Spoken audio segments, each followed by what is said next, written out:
이제 바닥은 찍었고요. 네. 가격이 추가로 하락하거나 뭐 이렇게 수출 물량이 빠지거나 이런 건 아니고요. 수출 물량은 이제 점점 두세 달 전부터 계속 올라가고 있는데 이제 반도체 매출액이 늘어난 건 맞는데요. 그 개별 제품의 가격, 단가가 빨리 올라가야 되는데 그런 부분들이 좀 부실한 거죠. 지금 재고가 더 늘어나지 않는 부분에서 제일 중요한 포인트는 공급업체들이 감산 규모를 더 늘리고 있기 때문에 가격 하방은 지지가 되는데 이게 반등을 하려면 결국 수요에서 끌어올려줘야 되거든요. 예. 네, 그 수요에 대한 부분이 아까 말씀드린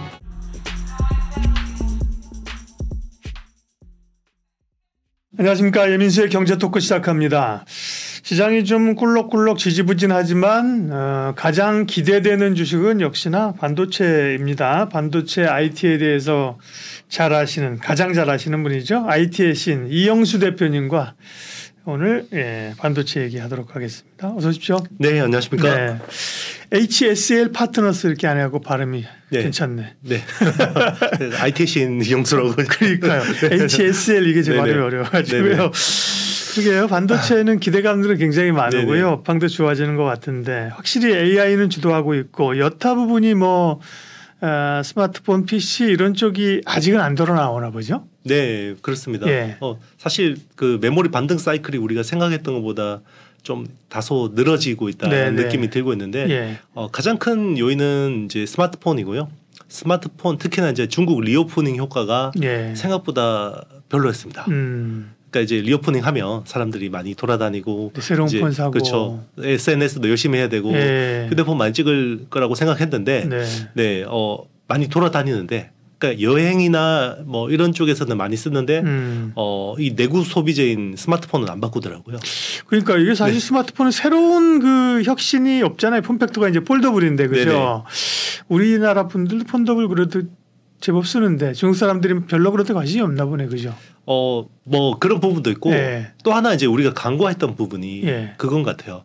아이폰은 중고 폰도 되게 쓸만합니다. 그렇죠. 계속해서 펌웨어 업데이트를 해주거든요. 네네. 그러니까 이제 그 중고 시장이 이제 꽤 무시 못할 정도로 커집니다. 그러니까 그게 이제 신수요를 좀 억누르는구나. 맞습니다. 그렇죠? 그렇습니다. 그런 요인도 있군요. 그 안드로이드 폰 중저가 모델을 사느니 그냥 아이폰 그냥 몇 년 지난 모델이 더 낫다라는 거예요. 애플이 제품을 너무 잘 만들어서 문제네. 그렇죠. 그러니까 2, 3년 지나면 이제 사용하기 어려워서 새 폰을 사야 되는데. 그렇죠. 맞아요. 그런 요인도 있겠군요. 그렇죠. 그 시장이 연간 1억대, 2억대 시장이 된다고 합니다. 그러니까 전체 스마트폰 시장이 연간 한 12억대 정도 본다 그러면 정말 뭐 이게 10%, 20% 가까이 되는 시장이기 때문에 그 수요들이 중저가 안드로이드 계열 스마트폰 시장을 잠식했고 그게 이제 중국 샤오미, 오포, 비보 같은 브랜드들 어떤 판매량에 굉장히 영향을 미친 거죠.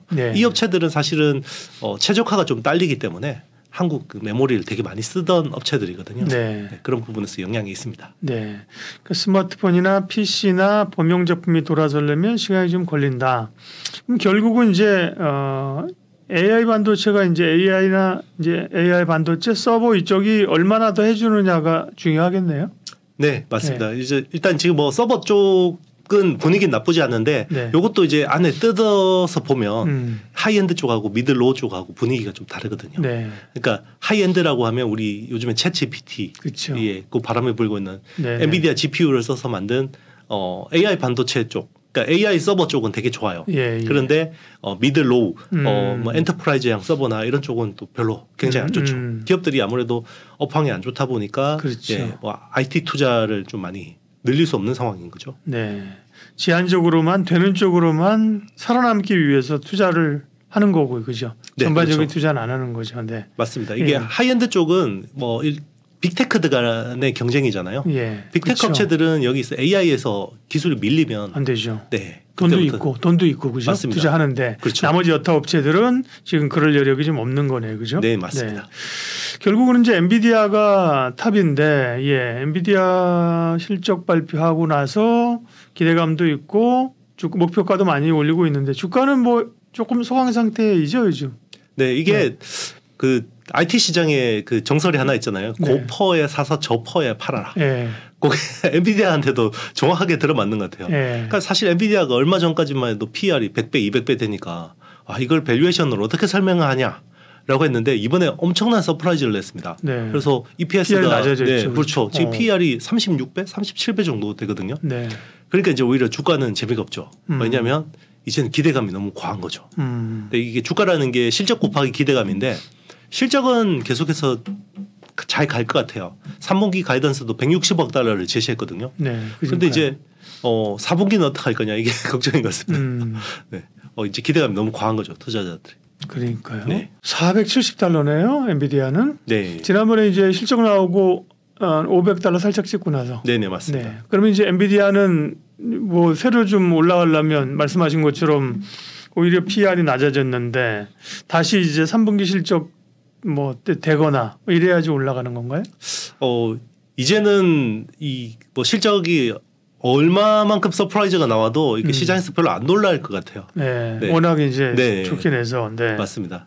그래서 이제 뭐 새로운 어떤 모멘텀들이 필요할 것 같아요. 네. 이제 그게 이 AI라는 게 지금은 게임의 룰이 데이터 학습 구간이잖아요. 그렇죠. 그러니까 자체 AI 서버에서 데이터를 가지고 막 학습을 하는데 엔비디아 칩이 필수적인 거고 네. 이게 이제 추론 시장으로 넘어갔을 때는 엔비디아의 장악력이 좀 떨어질 수 있다 이런 우려들을 많이 하고 있거든요. 이제 그런 부분에서 좀 뭔가 보여줘야 되고 그리고 내년에 이제 레벨 3 자율주행차용 이제 CPU, GPU들이 많이 공개가 되잖아요. 네. 거기서 이제 엔비디아가 사실은 레벨 3 자율주행차 칩셋도 되게 잘하거든요. 네. 이제 그런 부분에서 좀 보여줘야죠. 이번에 젠슨 왕 CEO 같은 경우도 정말 차량 반도체 그 엔비디아의 어떤 역할에 대해서 굉장히 긍정적인 코멘트를 많이 했거든요. 그래서 내년에 그게 좀 가시화된다 그러면 한 번 더 레벨업 할 수 있지 않을까 생각합니다. 지금 제품에서도 지금이 H100인가요?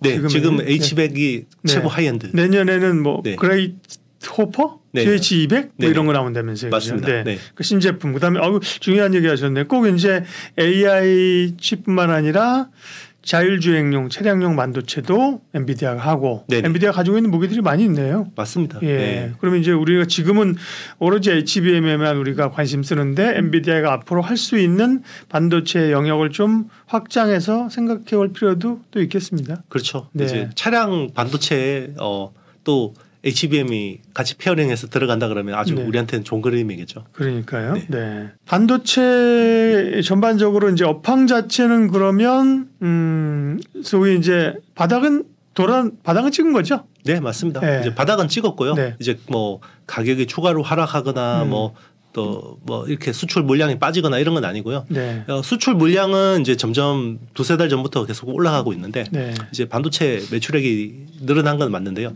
그 개별 제품의 가격, 단가가 빨리 올라가야 되는데 그런 부분들이 좀 부진한 거죠.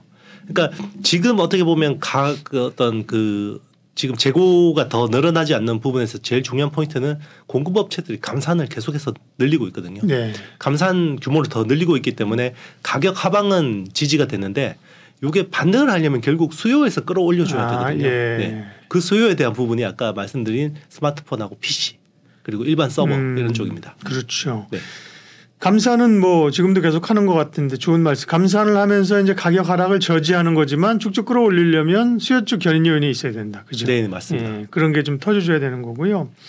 반도체는 사실 엔비디아의 영향으로 AI 반도체 수요가 좋긴 하지만 그 전에 보면 사실은 좀 고민들이 많습니다. 이제 미국이 주도하는 동맹에 우리도 이제 뭐 옛날에 치포 동맹 요즘 이제 얘기 안 합니다만 그렇죠? 그렇죠. 줄을 서러가고 있고 미중 간의 패권 경쟁은 미국은 그 고사양의 반도체 장비 이런 거 수출 못하게 하고요. 미중의 패권 경쟁이 치열한 상황인데 화웨이가 뭐 신제품을 내놨다고요? 요거 얘기 좀 해주세요. 네. 네, 이게 또 깜짝 놀라게 만들어 버렸는데요. 네. 예전에 이제 그 어떤 중국이 소련 기술 받아서 핵 개발하다가 네. 두 나라가 관계가 안 좋아져가지고 네. 소련이 딱 기술 끊어버렸잖아요. 러시아. 네, 그렇죠. 네. 그래서 자력갱생해서 핵 개발을 성공했잖아요. 약간 그런 임팩트라고 보시면 될 것 같습니다. 이번에 네. 화웨이가 3년 만에 프리미엄 스마트폰을 내놨어요. 네. 메이트 60 프로라는 모델인데요. 네. 이 3년 만에 내놓을 수밖에 없었던 거는 원래 그 화웨이 스마트폰의 AP 기린 AP라고 하는데요. 그 기린 AP는 7나노 가지고 설계가 됐고 이걸 TSMC에서 파운드리를 했었어요. 근데 2019년에 미중 패권 전쟁으로 인해서 미국이 TSMC한테 압박을 넣어서 화웨이 칩을 생산해 주지 말도록 했고 그때부터 이제 화웨이는 AP 수급이 안 되니까 스마트폰을 내놓을 수가 없는 거였죠. 그래서 자국 기업인 SMIC하고 손을 잡고 이제 칩 개발을 한 거예요. 근데 SMIC는 그 당시만 해도 14나노까지밖에 기술이 없었거든요. 네. 그런데 이제 두 회사가 손을 잡고 이번에 7나노 AP 개발에 성공을 했습니다. 근데 이 7나노라는 게 썩 나쁘지 않은 것 같습니다. 네. 그러니까 미국의 어떤 주요 외신들 뭐 워싱턴 포스트나 블룸버그 같은 데서 이거를 구입을 해서 뜯어서 테스트를 해본 것 같아요. 그랬더니 이 AP 프로세서 성능은 2018년 애플 아이폰 수준이고요.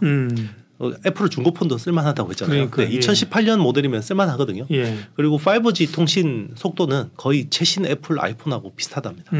그러면 여기에 애국심만 호소를 하면 충분히 화웨이가 다시 프리미엄 시장에 또 발돋움을 할 수 있는 계기가 된 거고요. 그거하고 공교롭게 또 맞물려서 중국이 어제 저녁이죠. 네. 아이폰 사용을 이제 중국 공무원들한테 쓰지 말도록 이제 제재를 했습니다. 애플이 그냥 애꿎은 그죠? 피해 좀 당하게 생각. 하여튼 그 얘기 좀만 더 해주시면 그러면 네네. 화웨이는 사실 지금 특별히 미국에서 아주 이 찍힌 기업이잖아요, 그죠? 네, 맞습니다. 기술 도용이라든지 그죠? 그렇죠. AP 이런 것들. 그래서 우리가 일본이 사실 지난번에 몇 년 전에 그 소부장 수출 안 한다고 하면서 우리 업체들이 이제 그걸 계기로 이제 개발을 하는 것처럼 네네, 맞습니다. 어려운 시간이 오히려 중국 업체들에게는 자체적으로 살아남기 위한 경쟁을 하는 시간들이 되고 있는 거네요, 그죠? 네, 맞습니다. 화웨이가요, 그죠? 그렇죠. 네. 예. 뭐 지금 중국 정부가 어떻게 보면 그 내수 경기 부양 안 한다고 막 이런 이제 불평불만들이 많잖아요. 네. 그런데 그럼에도 불구하고 지금 반도체 쪽 투자는 계속해서 늘리고 있고 네. 뭐 이런 이야기가 있습니다. 사실 뭐 한 300억 달러 정도를 출자를 해서 네. 우리나라 돈으로 한 40조 원 정도 되잖아요. 이걸 가지고 중국 곳곳에 비밀 반도체 공장 거의 뭐 마약 공장처럼 네. 뭐 이렇게 하고 있다더라. 네. 실제로 그런 이야기들이 해외 외신을 통해서 이제 보도가 되고 있고 네. 이제 그런 쪽에서 연구 개발된 결과물들이다라는 이야기가 있죠. 네. 다만 이제 이런 IT 첨단 기술 지난번에 선단공정도 말씀하시고 그랬지만 그런 게 이제 원한다고 해서 사실 이게 시간을 따라잡아야 되는 거잖아요. 그러니까 그렇죠. 사실은 이제 M&A를 하고 기술 제휴를 받고 그런 것들이 생으로 하려면 그게 참 쉽지 않은 거잖아요. 그렇죠. 근데 이제 중국은 예전에 뭐 핵 개발도 그런 식으로 성공을 해봤고 화웨이 5G 통신 기술이 굉장히 뛰어나잖아요. 전 세계에서 이 정도의 그렇긴 하죠. 원래 통신 장비 쪽 그죠? 맞습니다. 이 정도의 가성비와 기술력, 그러니까 이런 부분에서 엄청난 그 성과를 이루었는데 사실 화웨이라는 회사에 대해서 굉장히 의문이 많은 사람들이 많아요. 맞아요. 그러니까 이게 뭐 통신이라는 게 2G 잘하다가 3G 잘하다가 4G 잘하다가 그다음에 5G를 잘하잖아요. 근데 화웨이는 뜬금없이 2G, 3G, 4G 때는 그냥 그랬는데 갑자기 5G부터 엄청 잘하는 거죠. 근데 공교롭게도 한 2, 3년 전부터 중국을 중심으로 전 세계 통신연구소 해킹이 일어납니다. 통신연구소 해킹들이 굉장히 많이 일어나고 실제로 많이 유출이 되기도 하고요. 이제 그런 식으로 의심을 하는 거죠. 이번에도 뭐 이제 중국이 반도체 자력 갱생을 하면서 전 세계 반도체 관련 연구소들이 엄청나게 해킹을 당했어요. 중국 해커들한테. 해커들이 열일하는군요. 열일하는 거죠. 우리 북한도 그렇잖아요. 그러니까. 이제 해커들이 코인을 엄청나게 수집을 해서 그러니까 이제 합리적인 의심을 하는 거죠. 기술이라는 게 단계적으로 발전을 하는 거고 그런 걸 오픈하면서 검증받고 이런 건데 그죠? 맞습니다. 뭐 정말 어디서 뭘 개발했는지 모르겠지만 느닷없이 막 그죠? 갑자기 외계인을 고문해서 뭐 기술을 받아내지 않는 한 그러니까요. 네.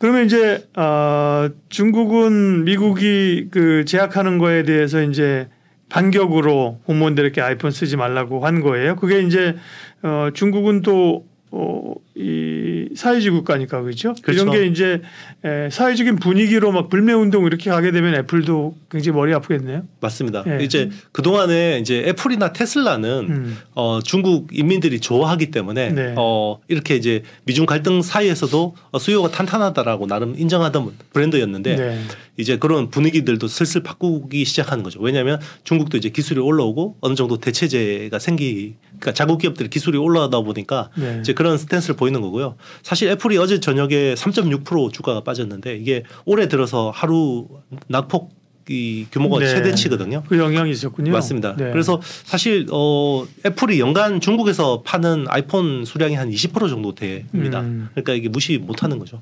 그리고 이게 뭐 지금은 중국 공무원들만 못 쓰게 하는 건데 사회적인 분위기를 또 그러니까요. 교묘하게 이거 아이폰 쓰면 매국노처럼 몰아가면 네. 네, 어떻게 될지 모르죠. 그러니까요. 네.